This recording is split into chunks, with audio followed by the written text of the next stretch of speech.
خب سلام، امیدوارم که حالتون خوب باشه. بچه ها گفتن گیمو نصب کن، منم نصب کردم.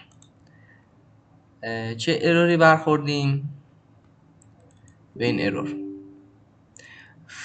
میگه که فایل های KT5 widget DLL و GUI و اینا رو نمیتونه پیدا کنه. بنده خدا حقم داره. اومدم نشستم یه چند ساعتی باش بر رفتم، یه ساعت و نیم، 2 ساعته، یه ساعت. مشکل چیه؟ مشکل اینه که این فایل رو وقتی به صورت معمول نصب میکنیم، کامپیوتر فایروال ما اجازه نمیده که، یعنی هم آنتی ویروسمون به صورت کامل فایل استخراج بشه.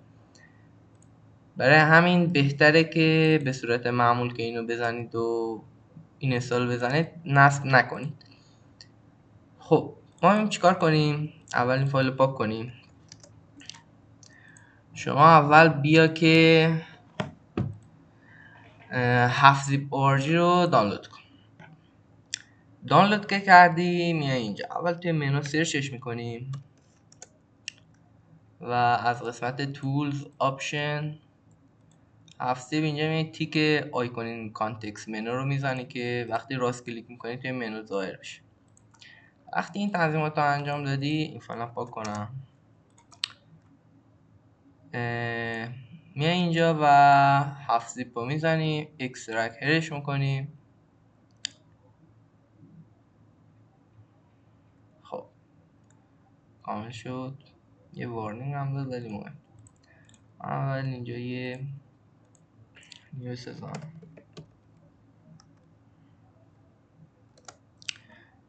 اینو میذاریم اینجا قاطی نشه.